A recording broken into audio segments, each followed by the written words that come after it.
Penso che possiamo passare alla seconda sessione di questo webinar, che invece si focalizza sulla novità appunto apportata qualche mese fa, ovvero l'approvazione da parte di FDA della trofinetide come terapia specifica per la sindrome di Rett. E introduco con grande piacere il direttore scientifico dell'International Rett Syndrome Foundation, la dottoressa Dominique Picard, che puntualizzerà proprio l'impatto che l'introduzione di questo nuovo farmaco ha portato per le famiglie con la sindrome di Rett. Prego, Dominique, grazie. Thank you very much. Can you hear me? Okay, great. Well, I want to begin by thanking you for the invitation to participate in this webinar. As was mentioned, I am Dominique Pichard, and I'm the Chief Science Officer of the International Rett Syndrome Foundation. I came into this role as both a physician and a scientist, but also as a mother to a young lady with Rett syndrome. My daughter, Catalina, is 16 years old and was diagnosed with Rett syndrome when she was 20 months old. The organizers have asked me to speak about the impact of trofinetide approval on Rett families. And you will hear more about trofinetide from Dr. Newell, and also you'll hear the details about one person's experience with the medication from Erica. So I'm here to talk a little bit more broadly on the impact. So trofinetide was first introduced to our families with a safety study in late 2012. And I believe Dr. Newell will provide you with more details about what that journey looked like. But I bring this fact up to say that it has been more than 10 years since our community of families in the US have been volunteering as research participants in the 3 different clinical trials that were required for trofinetide in Rett syndrome in the US. But the reality is, families have been volunteering as research participants even before that first clinical trial. And it's because of their participation and all of your participation across the last 30 plus years that the doctors and the researchers have learned more about Rett syndrome and have been able to develop the tools that are necessary to help measure those changes that were just being talked about in the prior sessions. Those changes that are important to understand so we can use them in clinical trials and know how to detect when a drug works. So fast forward to today, on 10 of March 2023, the United States Food and Drug Administration, what we call the FDA, announced their decision that after review of all of the safety and the clinical data that was submitted to them by Acadia, that trofinetide would be an approved treatment for all individuals with Rett syndrome who are at least 2 years of age. So this includes boys with Rett syndrome and girls with Rett syndrome, and there is no upper age limit, which means this is for kids as young as 2 years all the way up to the end of their life. The biggest impact this announcement has made on our families is for the first time, there is now hope in close reach. For the first time, families who are getting diagnosed will not hear the words, "There are no treatments for Rett syndrome." For the first time, those young boys and girls with Rett syndrome who are early in their journey may have the opportunity to change the course of their disease. For the first time, those parents who have been living with the diagnosis of Rett syndrome in their loved one for decades have something that may help their adult child with Rett syndrome. And for the first time, we have a medication that doesn't just treat a specific symptom like only seizures or only heart arrhythmia or only constipation. But we have a medication that has demonstrated to have broader, more global improvements in Rett syndrome and some functional improvements in some of the individuals that were in the clinical trials with Rett syndrome. As many of us who live with the disease day in, day out know, hope is sometimes what gets us through the tough days. Hope is what keeps us going. Hope is what gives us a vision of a brighter future. And this hope has finally become a reality for families. And I say this knowing that there is not yet an approval for your loved ones in Italy, but it is now in reach. And I hope that it will not be too much longer before this drug is available on a global scale for all of those living with Rett syndrome, giving everyone at least a chance to try if they want. You're going to hear from Erica what trofinetide has done for her little one with Rett syndrome, how it's changing the trajectory of her condition, and that story will certainly inspire hope. But it's important to keep in mind that, like any medication in the world, it doesn't work the same for everyone. It's not going to have the same impact. And in fact, it may not even work for everyone with Rett. So Erica's story is unique, but representative. We know that in the clinical trial, girls starting from the age of 2 all the way up to their 40s were tested. And there was benefit seen in individuals across that big age span. So again, this gives hope. It means that it is not only for those newly diagnosed. It is not only for the little ones who are closer to their regression period, but it has the potential to benefit individuals with Rett syndrome across the entire age continuum. We also know that, like any medication in the world, there are always side effects to manage. Many of us have children with Rett who take medications to help manage some of the many symptoms that come along with Rett syndrome, and each one of those medications has their own possibility of side effects. But the benefit of this type of treatment, trofinetide, different from the treatments that you were hearing about earlier, is that this medication is not permanent. And so the side effects can go away if you stop taking the medication. The medication only stays in the body for a certain number of hours, which is why this medication needs to be taken twice a day, every day. And when that medication gets discontinued for any reason, the benefits will go away because it's not permanent, but also the side effects will stop. So it gives you some reassurance that you can try it, and if it doesn't work, or if the side effects are not tolerable, it can be stopped and those will also go away. And I think it's important to pause to mention that this medication, which is an incredible milestone for Rett syndrome and can have great benefit, is one of the hopefully many drugs that we will have to treat some aspects of Rett syndrome, but it is not a cure. Trofinetide does not do anything directly to that faulty MECP2 gene, unlike the treatments you were hearing about earlier.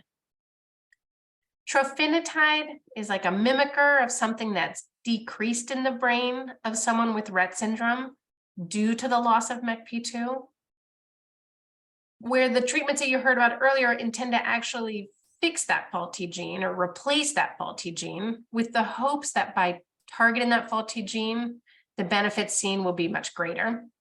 What some people really hope will be a cure. But as Dr. Cobb said, it hasn't yet been shown in a human with Rett syndrome, which is why they are doing the clinical trial, which is an experiment to see if it has the same benefit in a human with Rett as it does in the models that they use, the animal models. So we're very excited about the clinical trials that are starting right now, that those experiments are finally beginning. And we know that treatments like gene therapy are different from a medication that you take by mouth, because the gene therapy treatments can be permanent. So going back to trofinetide, I also want to share with you the impact that the FDA approval of trofinetide, that this impact goes really beyond just the one treatment. By achieving the end goal of having an FDA approval, this set of studies has boosted the confidence that Rett syndrome is a treatable disorder.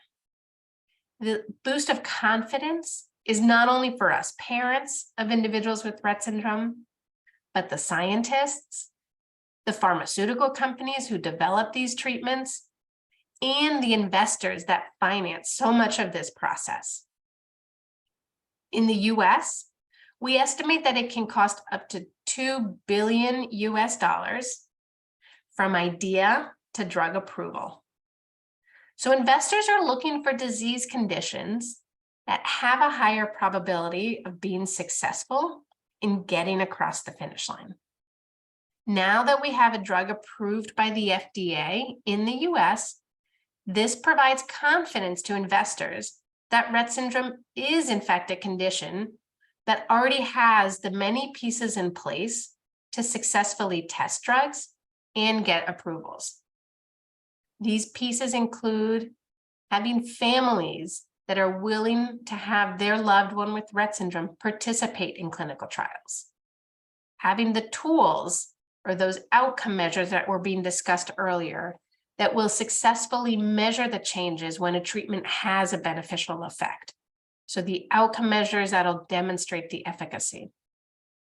Having doctors that know the condition well and that are experts in using those outcome measures so that they can successfully implement them in the clinical trials.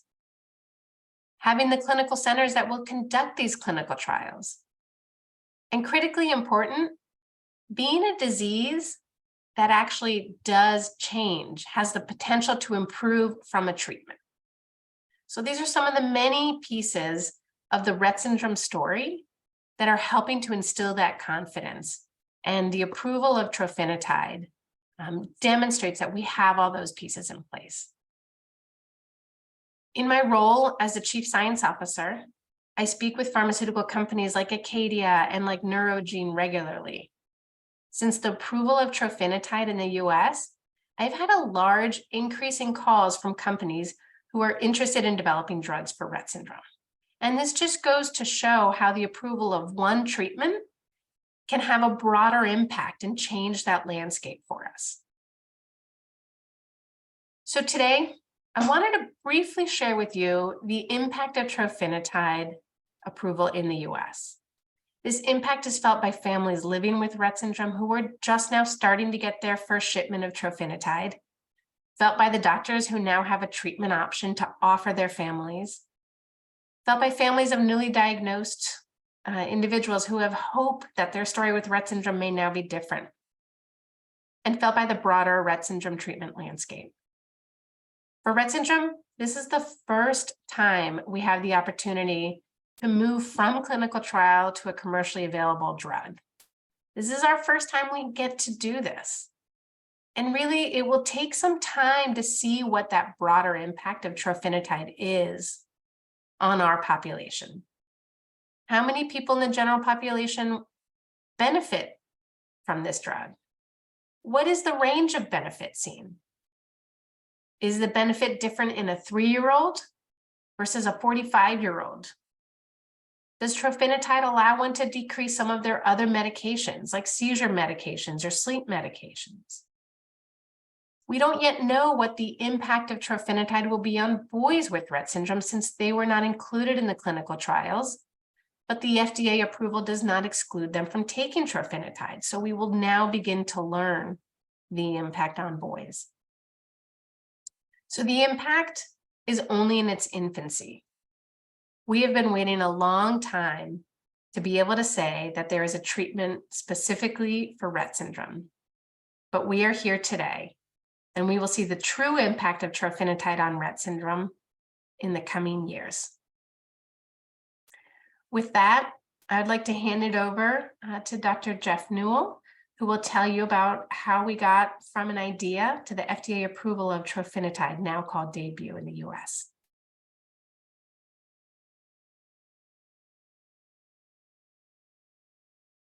I think so. Con piacere che introduco il professor Jeffrey Lawrence Newell, direttore della Vanderbilt Kennedy Center di Tennessee, già noto per avere stabilito i criteri clinici della sindrome di Rett, quindi da lungo tempo impegnato su questo fronte, e ora sulla strada della terapia con lo sviluppo dei trofinetide. Prego. Can everybody see my slides? Okay. Wrong slide. Okay. Hello and good afternoon. I want to thank the organizers for inviting me and for all of you for attending my presentation today entitled Rett Syndrome, the Road from Recognition to Treatment.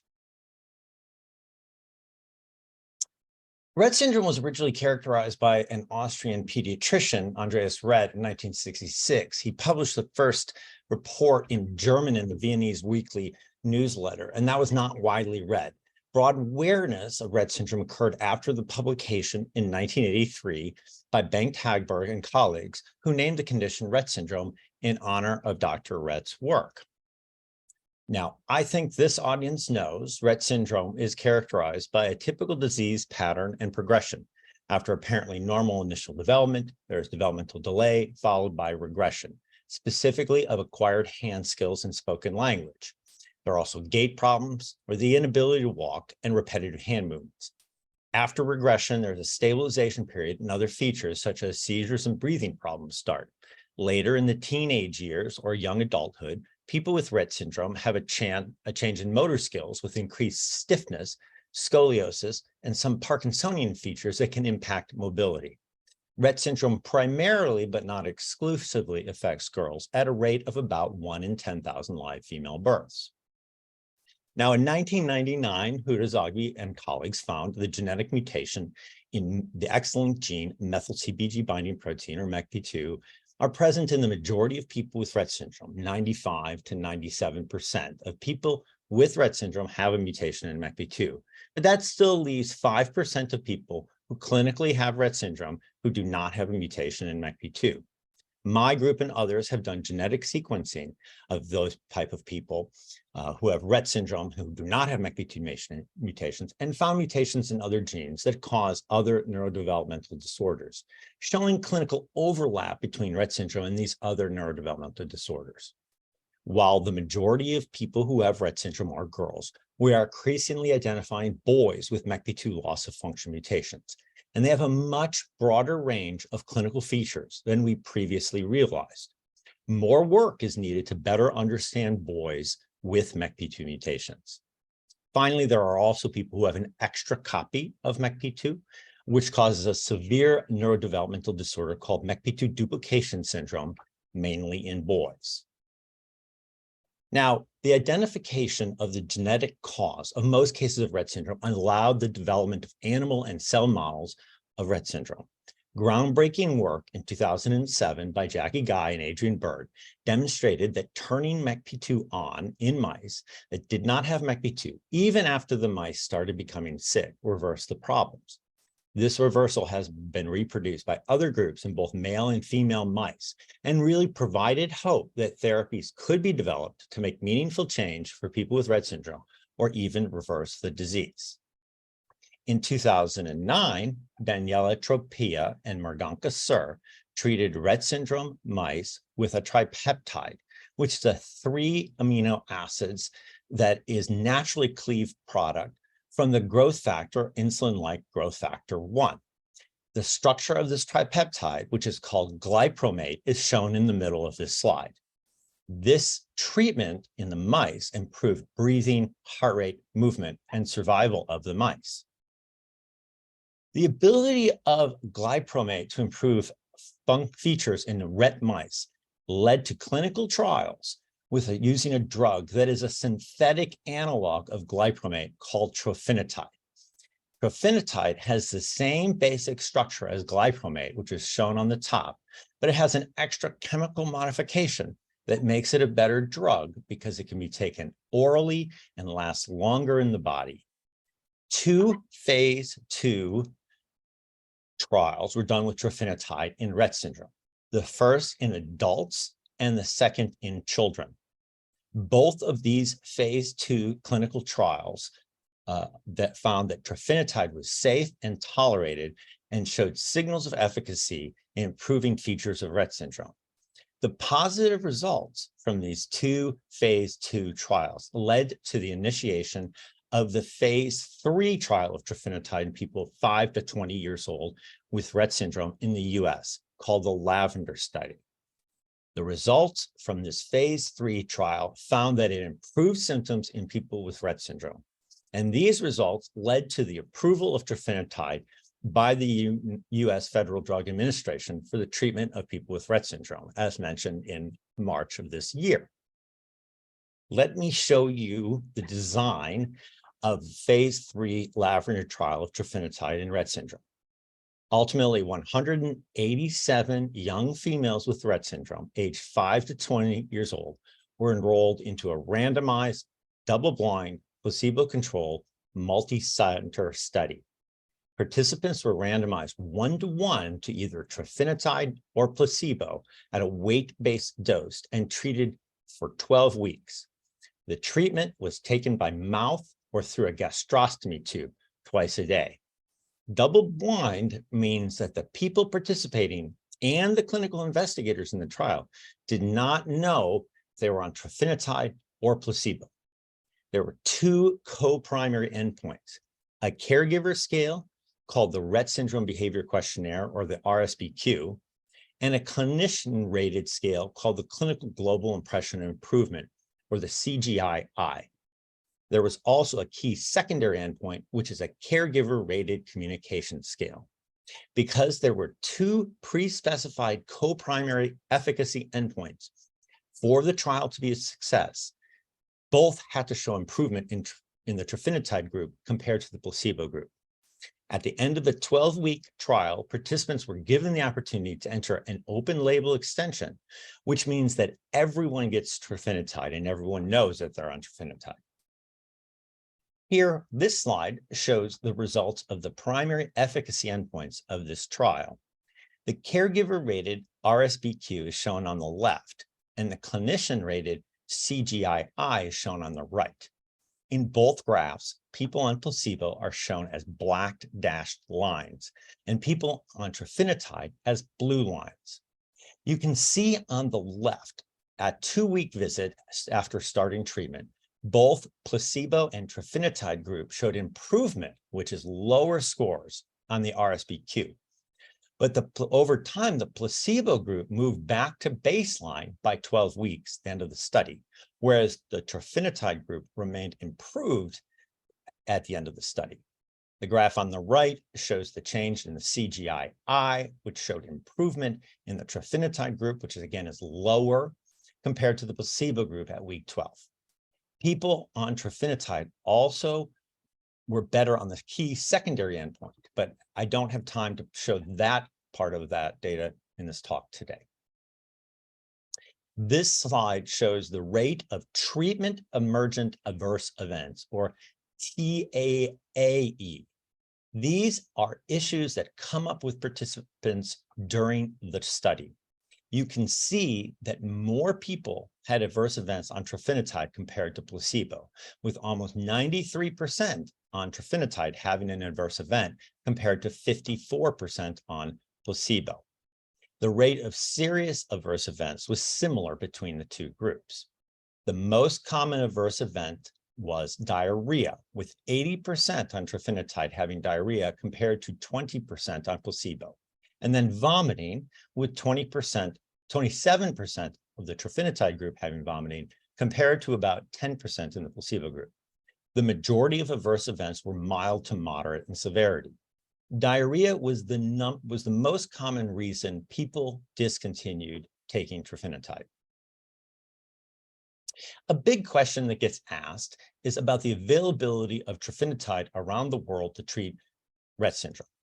Currently, trofinetide is only approved for use in the US for people over 2 years old who have a diagnosis of Rett syndrome. The drug is directly shipped to patients at a US address.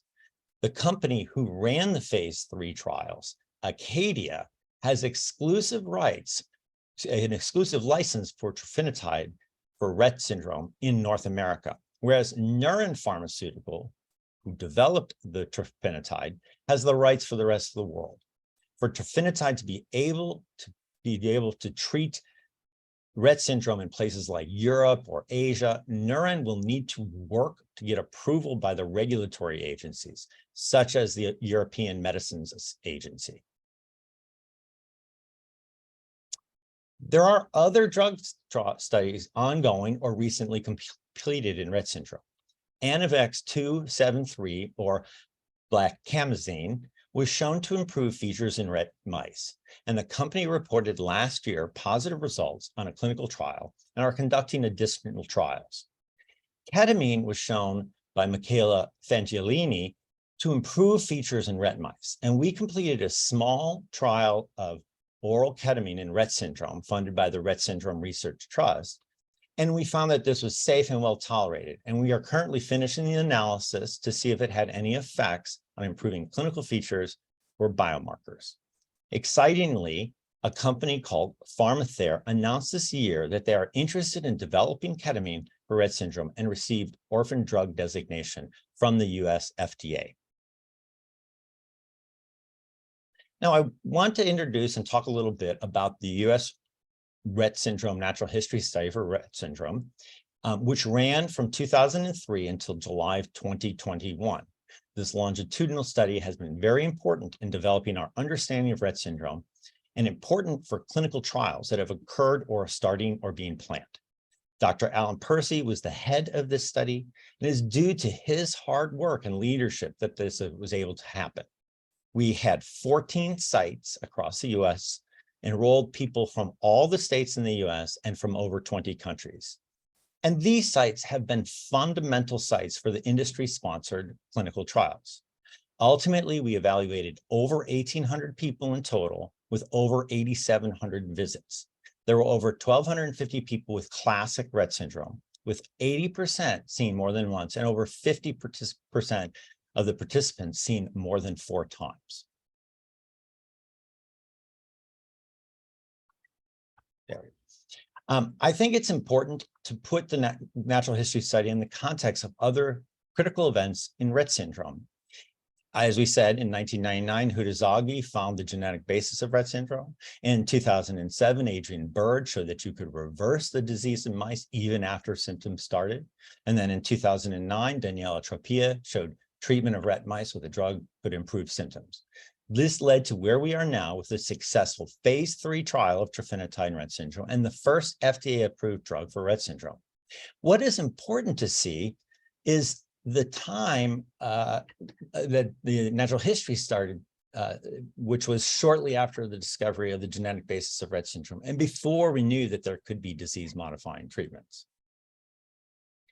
The main goal of the Rett natural history study was to develop clinical trial readiness for Rett syndrome by creating a network of clinical sites able to do clinical trials, characterizing the clinical features and natural history of Rett syndrome, and developing clinical outcome measures and biomarkers for Rett syndrome. I want to focus on clinical outcome measures, which are critical for the success of a clinical trial. One of the most very important features to think about for an outcome measure is that it measures what is most important to people with Rett syndrome and their caregivers.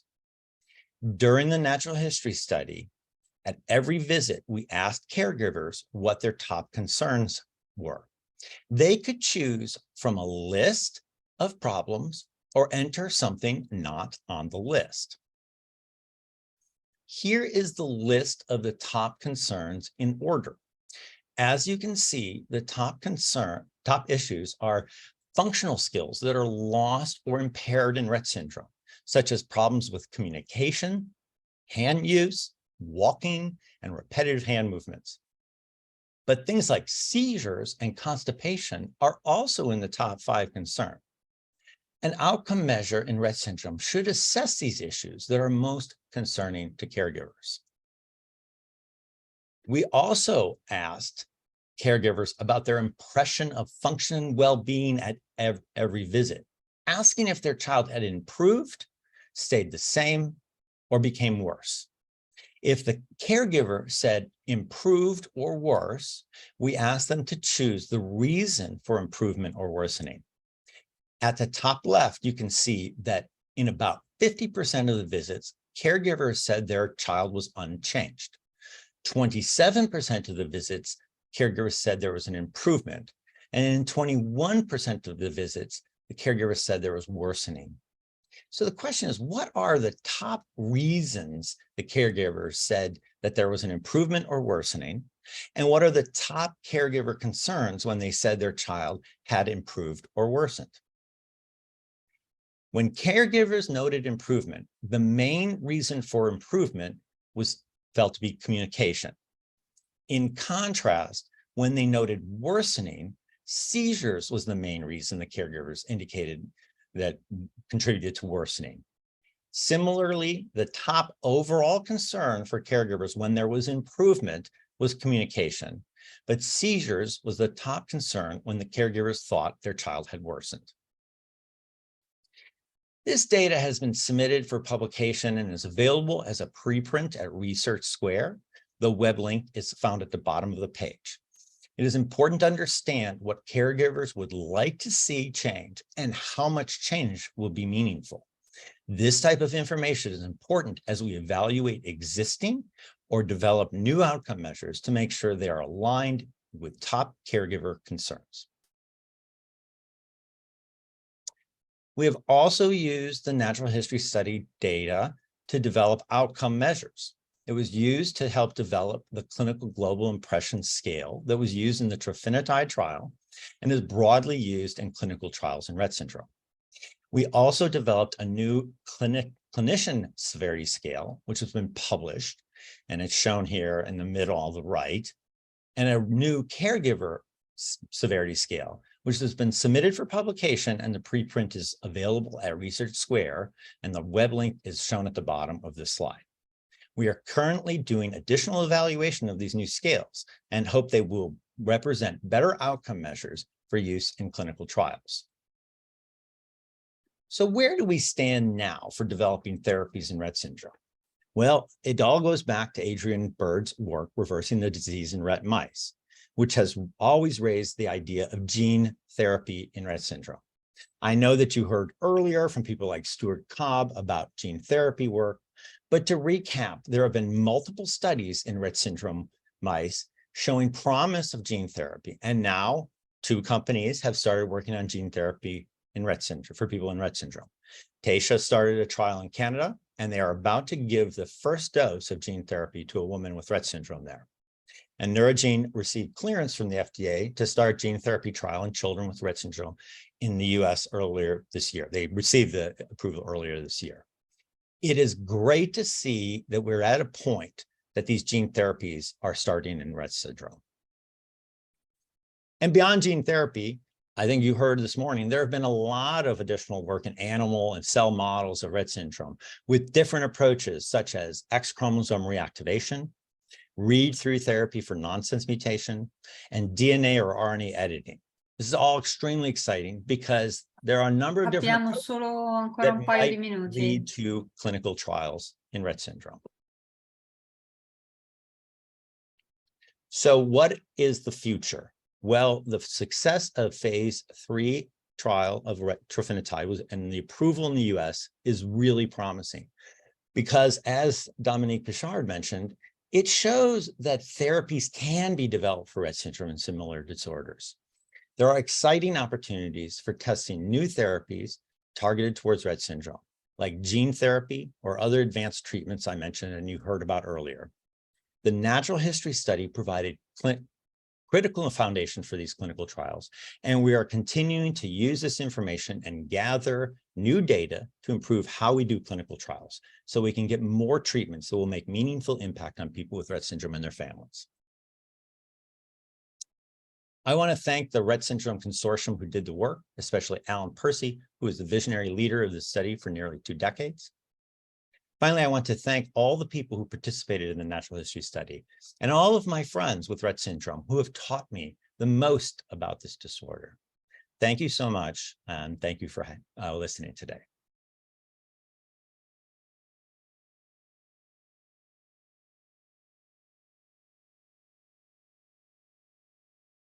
Scusate, non avevo l'audio. Grazie al professor Newell per questa interessante relazione, perché comunque sicuramente ci dà una una grandissima speranza a tutti noi e anche per aver messo il fuoco su una tematica che è molto importante, come quella delle scale cliniche che vengono utilizzate per la valutazione poi del recupero del quadro clinico dopo una terapia.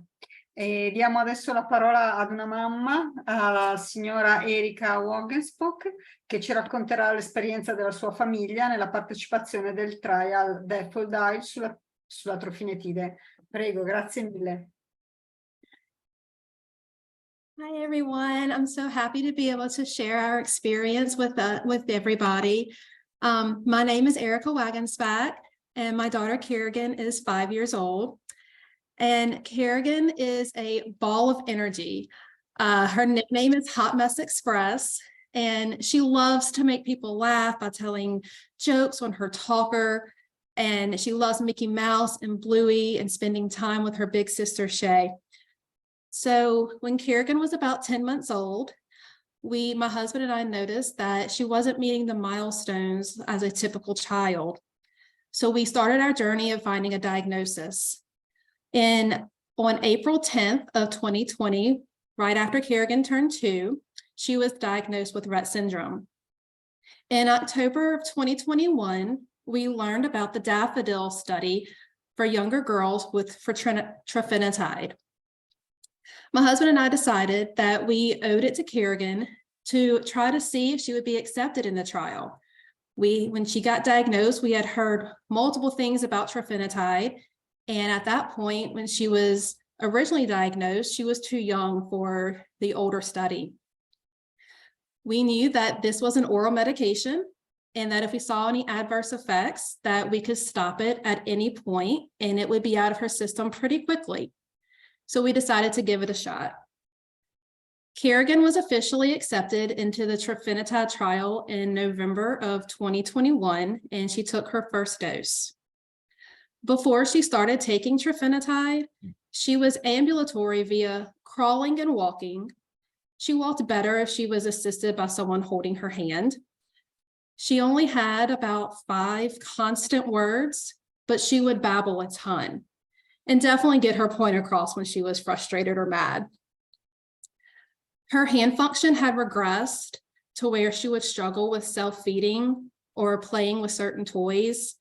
She would throw her toys a lot. And she does eat by mouth.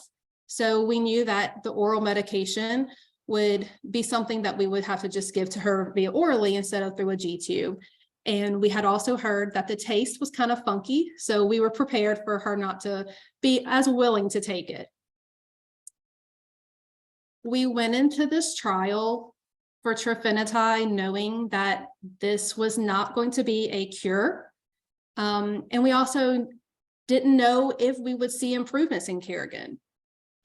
Everybody responds to medicine differently, but we just wanted to give this as a possibility just to see how it works for Kerrigan. As we all know, parents hope and dream of and envision any small improvement in a Rett child is a huge improvement. So we were hoping for just a glimmer of something small. But for us, thankfully, in reality, we got something a lot larger. So Kerrigan's area of most improvement is her speech. Like I said previously, she had about 5 consistent words before starting the trofinetide trial. We started tracking her words in December of 2022. And so she is now up to 14 consistent words.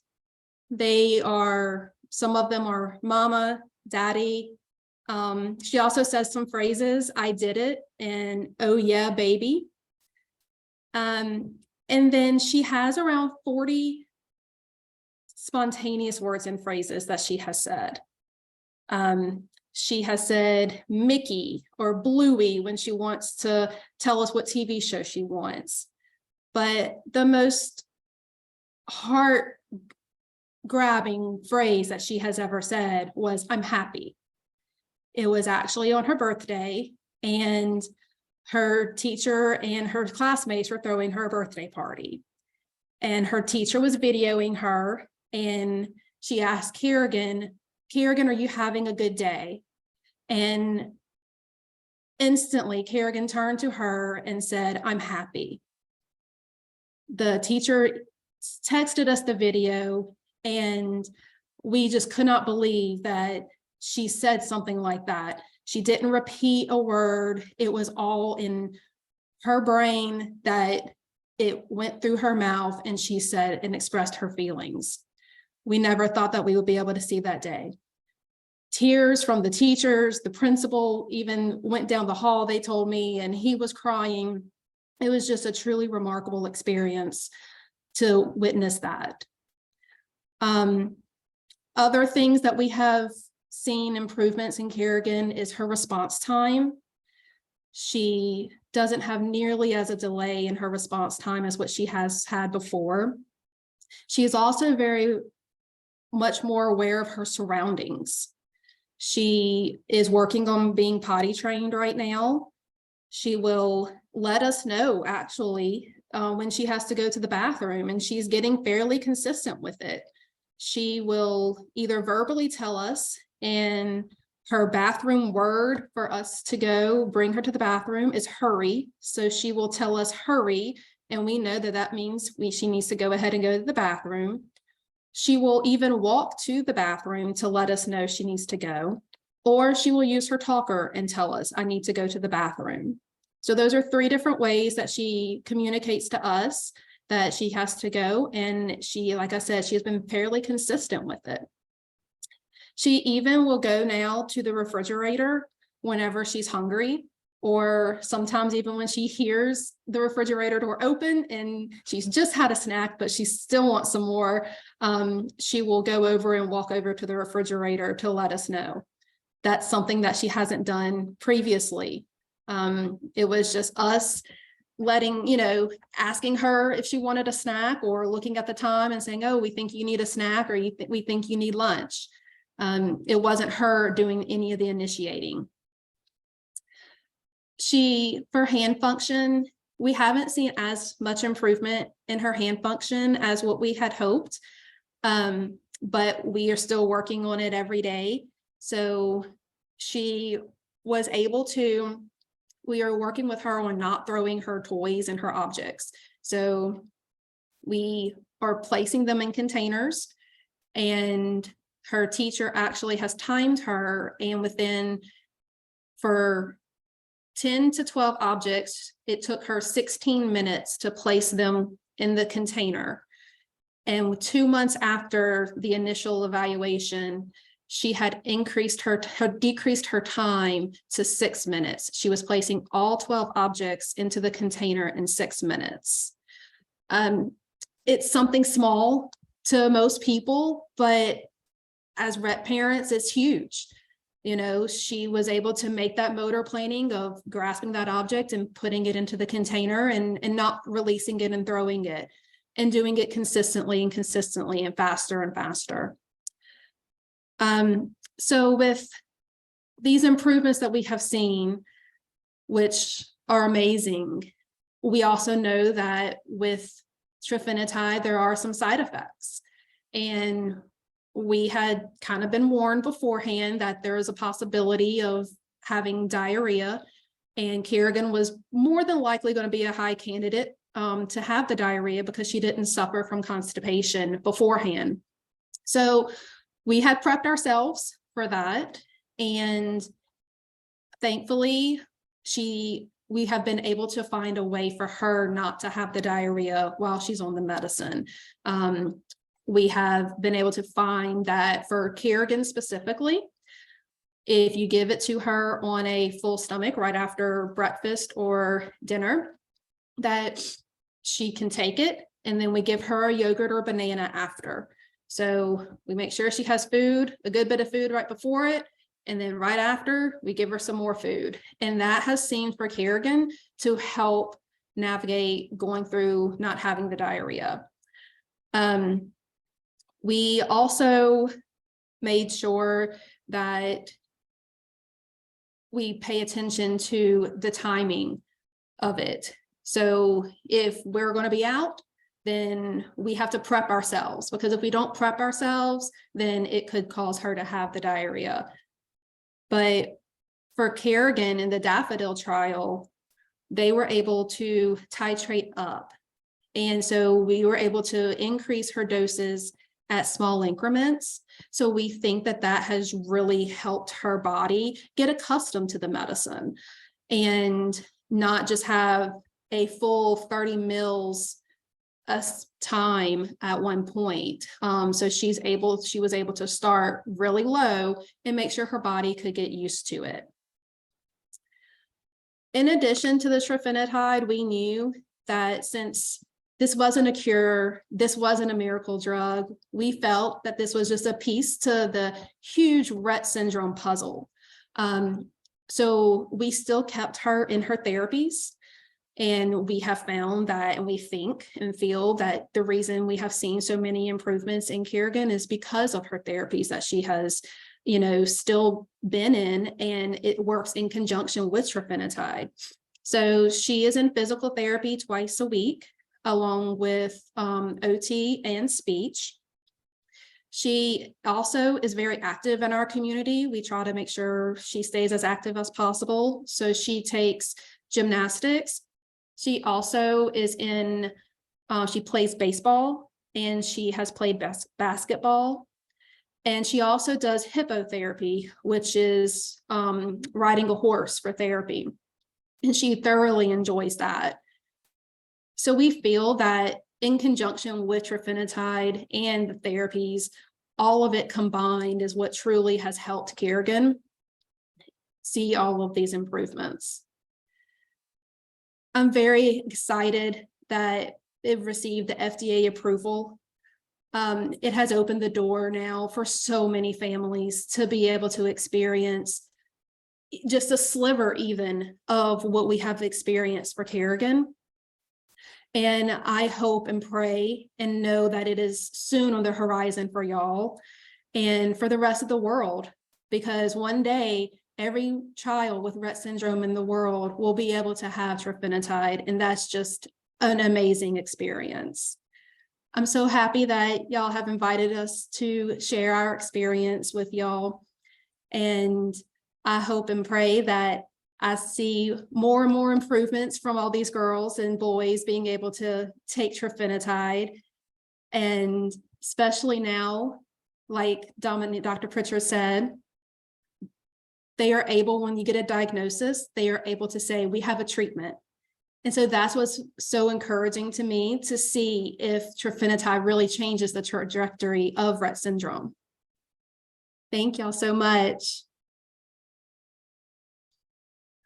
Allora, do la parola adesso alla professoressa Ranieri per concludere questa sessione, invitandola appunto nel suo ruolo di appunto membro dell'EMA, in particolare per le terapie avanzate, per capire un po' meglio come vengono i processi regolatori di queste nuove terapie per le malattie rare in Europa e quindi anche in Italia.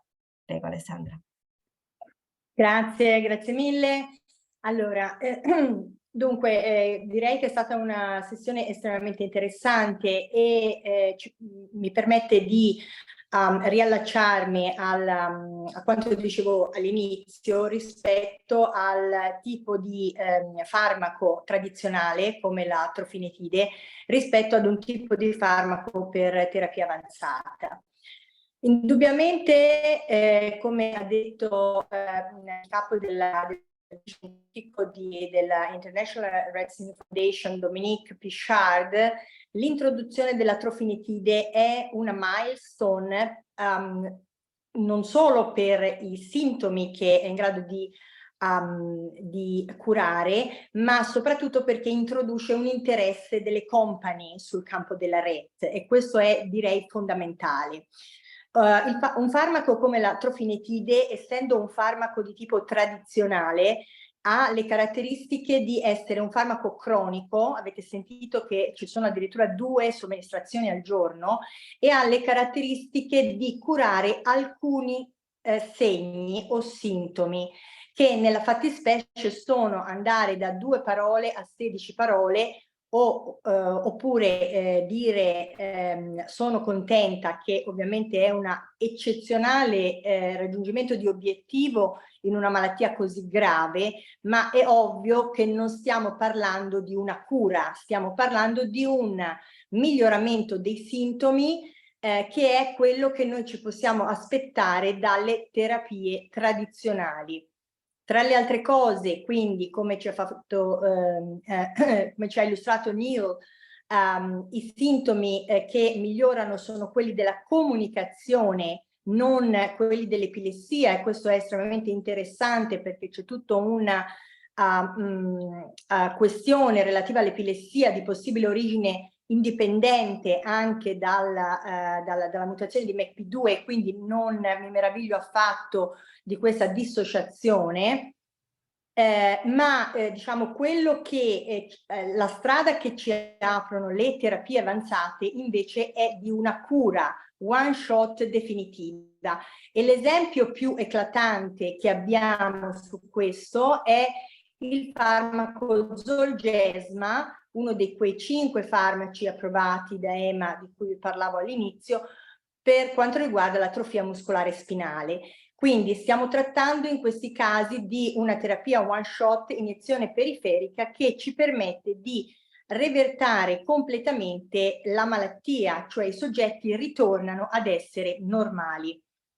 Ora, il punto, quindi non vi è dubbio che chiaramente dobbiamo andare in parallelo, quindi andare in parallelo su farmaci tradizionali, e indubbiamente, ripeto, questa è una milestone eccezionale, soprattutto perché mette la luce dei riflettori sopra la sindrome di Rett per attrazione di altre company che possano sviluppare altri tipi di farmaci, e anche appunto quelli della terapia genica. Il problema principale che io vorrei diciamo sottolineare, e qui di nuovo mi riallaccio alla mia presentazione di partenza, è che i farmaci che hanno avuto effetto per quanto riguarda la terapia genica, così come è stata attualmente approvata nei 5 farmaci suddetti, e come viene presentata sia da Taisha che da Novagene, è una terapia da gene replacement, ovvero una introduzione di un gene in aggiunta rispetto ai geni presenti, sia essi normali o mutati. Questo tipo di terapia fino adesso ha funzionato solo ed esclusivamente in malattie che sono malattie enzimatiche o malattie per le quali non c'è un effetto sovradosaggio, che, come Cobb ha sottolineato, è uno dei punti che stanno tenendo sotto controllo attraverso la modifica attraverso tutta una serie di procedure che ha illustrato, ma che difficilmente potrà essere un controllo equivalente a quello nativo. Qui stiamo parlando di una proteina che, come ha spiegato la professoressa Meloni, accende e spenge decine, centinaia e forse migliaia di geni, che quindi richiede una regolazione estremamente sottile spazio-temporale, e soprattutto, questo ancora non è stato detto, stiamo parlando di una malattia dovuta ad un gene in cui esiste l'equivalente da sovradosaggio, ovvero è noto nell'uomo una malattia che è dovuta a duplicazione del gene MECP2, che risulta in un disordine del neurosviluppo con caratteristiche un po' diverse da quelle della sindrome di Rett, ma sempre un disordine del neurosviluppo è. Il che significa che abbiamo una evidenza naturale che il sovradosaggio di MECP2 è estremamente dannoso. Per cui in questi casi il tipo di terapia genica che, almeno da un punto di vista teorico, molecolare, perché ovviamente poi tutte le teorie vanno confermate attraverso la parte sperimentale, è quella attraverso gene editing, cioè quella di ripristinare il gene nativo sotto il controllo nativo che la persona ha. E come è stato detto dalla professoressa Meloni, la presenza ormai di dominio sui social dell'effetto del clinical trial da gene editing sulla sickle cell anemia e anche la talassemia, perché quella è una riattivazione di un gene per l'emoglobina fetale, quindi è in grado di curare due tipi di malattie diverse, che però è attraverso il sistema del gene editing. Vuol dire che il gene editing è di fatto sta cominciando ad essere una realtà, una questione, cioè che prima sembrava abbastanza distante. Gene editing non è stato neanche citato tra le vari tipi di terapie che Jeff Newell ha appena elencato. Questo è perché fino a poco tempo fa gene editing sembrava un qualcosa di abbastanza lontano da quello che poteva essere un discorso di tipo traslazionale. Viceversa, questi nuovi avanzamenti e questi nuovi trial clinici portano gene editing in una condizione di assoluta traslazionabilità. E per quanto riguarda il meccanismo di malattia della sindrome di Rett, è la via più sicura per evitare il sovradosaggio e quindi per evitare di avere, invece di un beneficio, di avere delle complicazioni e di appunto provare la strada di avere una terapia permanente e non solo appunto una terapia che possa migliorare alcuni sintomi. Grazie Alessandra, ne approfitto perché le domande in chat e le domande pervenute dalle famiglie riguardavano proprio la possibilità per i pazienti europei e italiani di avere accesso a questa cura, in particolare a trofinetide, che è stata autorizzata appunto negli Stati Uniti. Come è possibile allora, per i come ho nostri detto, pazienti?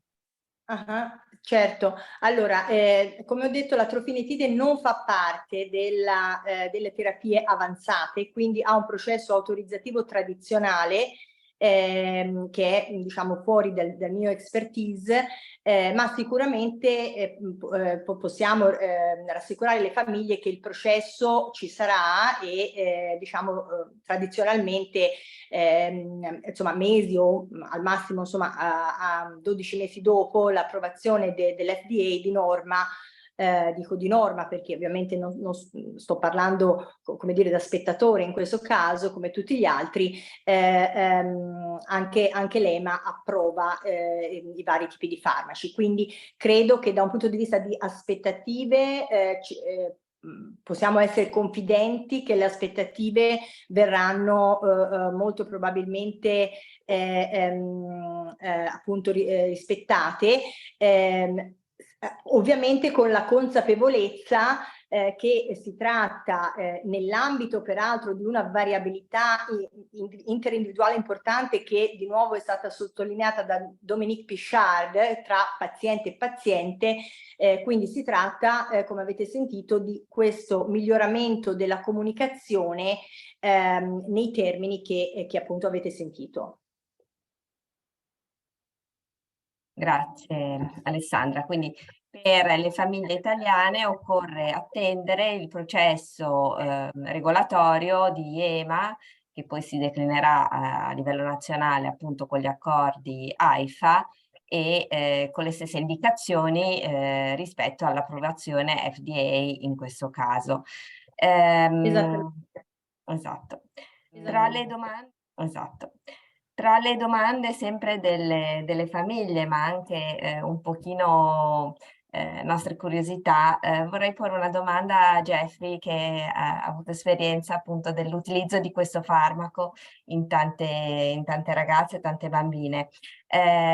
Sicuramente uno degli aspetti che più ci preoccupa, data appunto anche le caratteristiche delle pazienti con la sindrome di Rett, sono altri eventuali effetti di questo farmaco, in particolare a livello cardiaco, quindi se può avere un effetto sul tracciato elettrocardiografico, comunque delle problematiche a livello cardiaco, e se può avere anche degli effetti da un punto di vista epilettologico, quindi se c'è un peggioramento per quanto riguarda l'epilessia.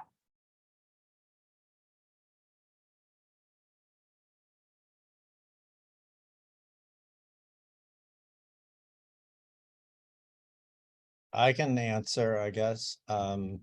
There were not differences in, there was a little bit more seizures as adverse events in the trofinetide group, but it was very small, and it's very hard to, people with Rett syndrome have seizures, and then they don't have seizures, and then they have seizures. So the amount that came up was a little different between the two groups, but it's probably not meaningfully different. There is no evidence of any cardiac issues that were observed. Jeffrey, un'altra domanda che è ricorrente è se chi ha utilizzato il trofinotide potrà poi un domani accedere anche alla terapia genica, o in qualche modo potrebbe interferire e precluderla.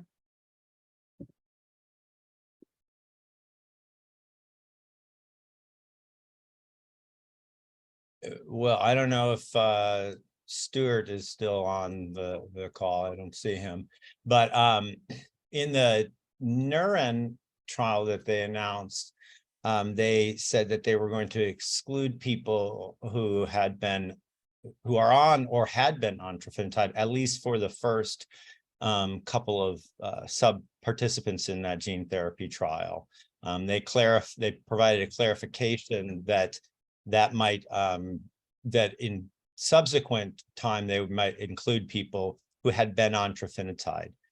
Probably until we have a better sense about gene therapy, I would imagine that the initial people who were treated, they're not going to want to be on trofinetide at the time that they start the gene therapy. But I think this is going to have to evolve over time as more people just become clinically put on trofinetide and it's available.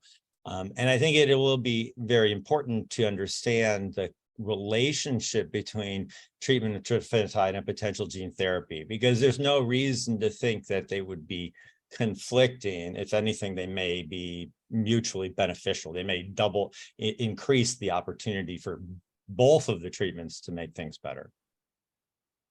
Grazie.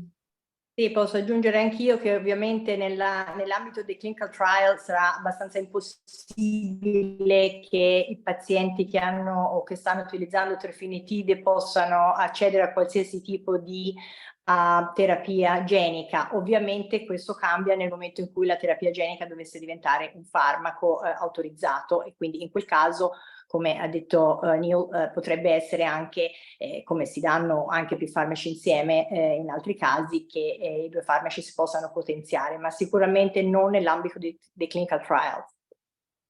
Ma neanche sospendendo la terapia precedente per un periodo? Beh, quello poi, dettagli di questo genere ovviamente dipendono dai singoli clinical trial. Ok.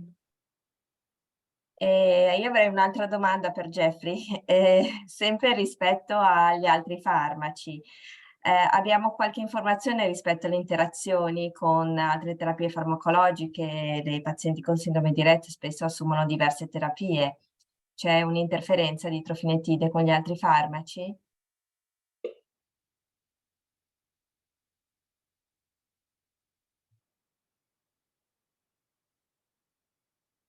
No, I mean, the people who were treated on trofinetide through the 3 different trials were maintained on all of the drugs that they had been on clinically, all their seizure drugs or these other things. And so broadly, that did not make, there's nothing that could be seen. The one thing that was sort of brought up about the diarrhea that happens with a lot of people with trofinetide is that, you know, since most people with Rett syndrome have constipation, the opposite, and are on laxatives or other drugs for that, one of the things that we started doing in the trial, and a plan was developed to remove people from their laxatives before starting trofinetide. And that's the recommendation now that it's being used commercially, is that people be taken off of laxatives before they start trofinetide to reduce that interaction. You know, if you're having diarrhea, you don't want something more like a laxative making it worse.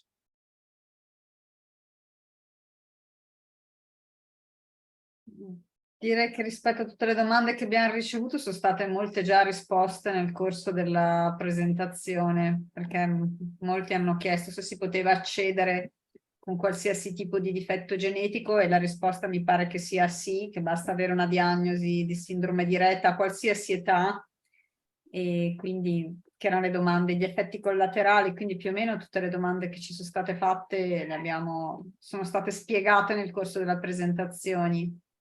Posso fare io un attimo una domanda sulla trofinetide? Certo.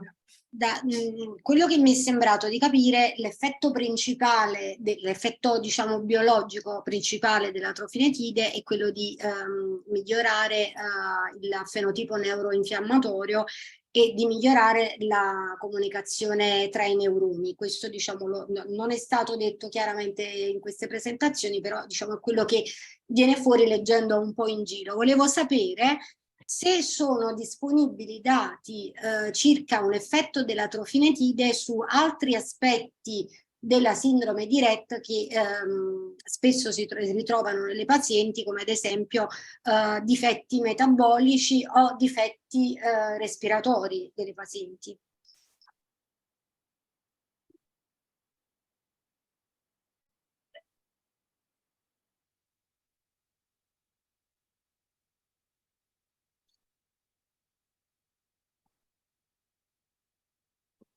I'm waiting for a translator.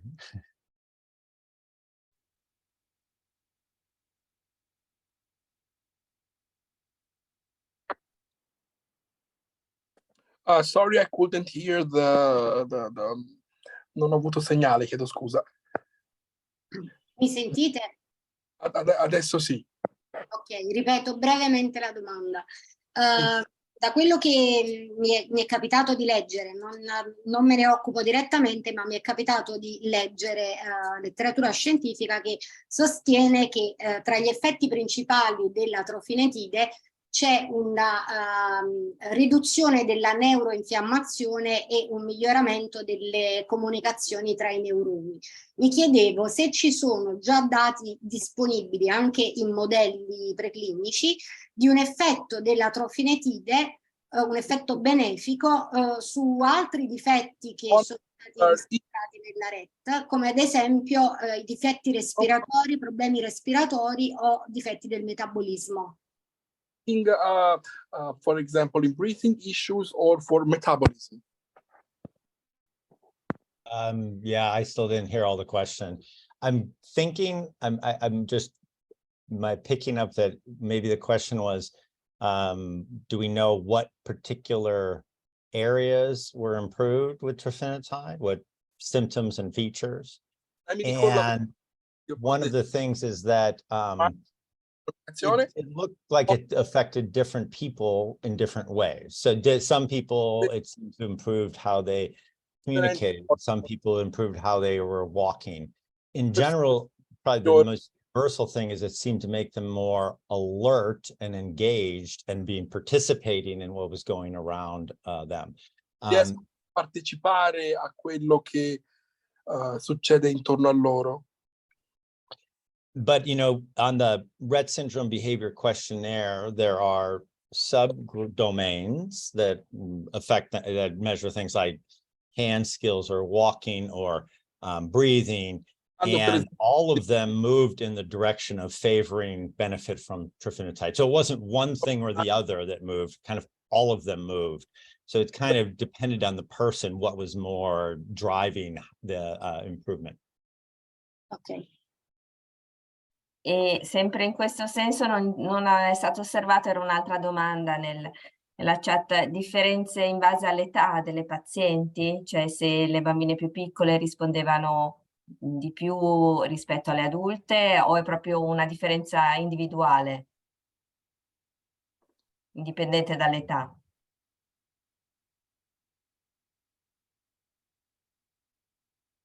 Can that be translated?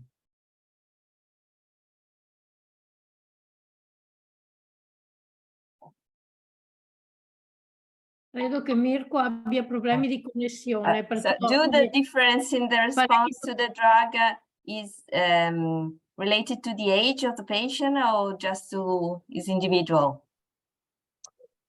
Yeah, I mean, the different trials that were done, the phase 2 trial was originally, the first phase 2 trial was people who were 16 to 45 years old, and there was improvement seen in that. And the second phase 2 trial was in people who were 5 to 16 years old, and improvement. And the phase 3 trial was 5 to 20 years old. And then they had what we heard about, an open label trial for kids who are 2 to 5 years old. And in all of those ages, there was benefit. There may be, it's not quite enough in each group. There was more people in the younger group in the phase 3 trial, the Lavender trial.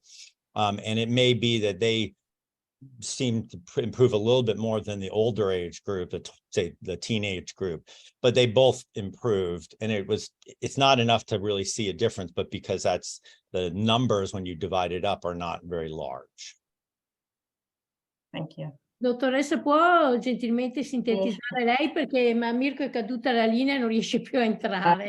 Alla fine... Praticamente sono stati fatti diversi trial che coinvolgevano persone di età diverse, quindi adolescenti e adulte, bambine più piccole, poi nell'ultimo trial bambine tra i 2 e i 5 anni. In tutti i trial si sono visti dei miglioramenti, anche se con numeri diversi. Può sembrare che le pazienti più piccole abbiano risposto un po' di più, però questo dipende anche dal numero dei partecipanti, quindi in generale c'è stato un beneficio in tutte le classi di età. Ok, grazie. Niente, ci sono eventualmente altre Yeah, there seem to be improvements in all ages, and I think that's why the Sì, in tutte FDA le gave età. the approval for 2 and up, right? They said you can, anybody 2 years or older who has a diagnosis with Rett syndrome. And as Dominique Pichard said, that is not, even though no males were studied in any of these trials, it could be a boy who meets the clinical criteria for Rett syndrome. The other thing that the FDA did not require was that you actually have a mutation in MECP2. So people who have a diagnosis of Rett syndrome who do not have a MECP2 mutation could be put on this drug as well.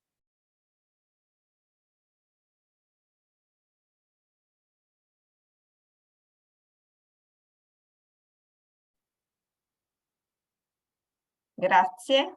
Io vorrei fare un'ultimissima domanda a Erika, perché rispetto, diciamo, alla quotidianità anche di somministrare questa terapia, alla fine lo sciroppo è ben gradito alla bambina, non dà problemi particolari, giusto? Ho capito che non ci sono problemi nella somministrazione.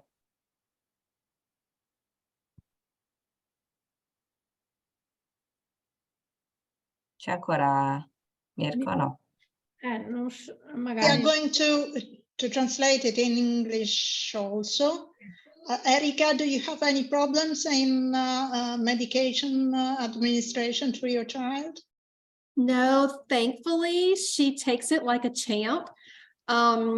It's a kind of a funky flavor. It's strawberry, soury, but she knows she gets her yogurt or banana at the end of it. So that is her treat. And those are 2 of her favorite things. So it's kind of a bribe, if you will, too.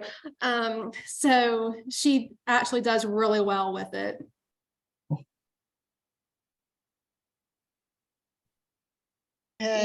La figlia di Erika non ha avuto particolari problemi perché riuscivano a nascondere il sapore che potrebbe essere poco gradito con ad esempio lo yogurt alla banana, quindi lo prendeva facilmente.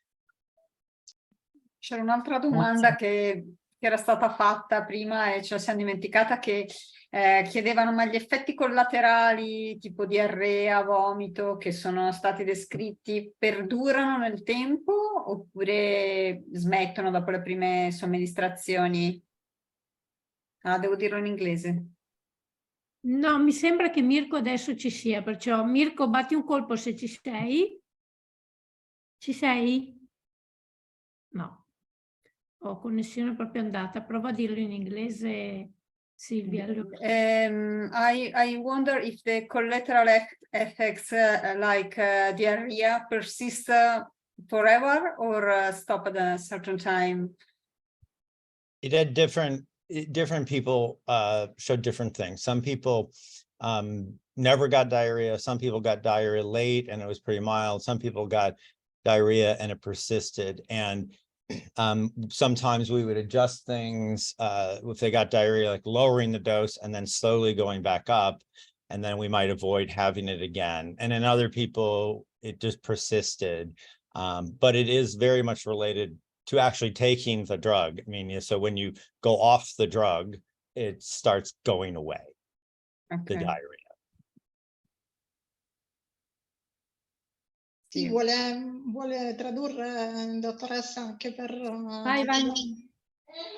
Sì, praticamente ha risposto che è molto variabile, cioè non possiamo dire se finisce subito oppure no, dipende dalle persone, generalmente si sistema aggiustando un po' la dose del farmaco.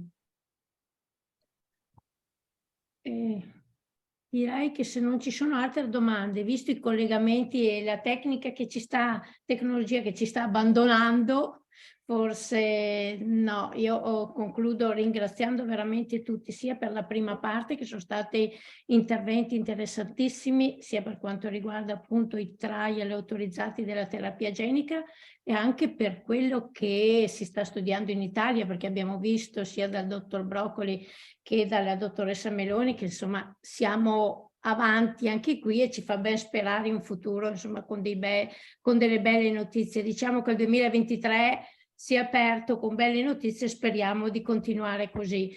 E anche per questa seconda parte sul trofinetide mi sembra insomma anche che da quello che dice la mamma e da tutto sia stato sia una bella opportunità per le famiglie e per le nostre ragazze.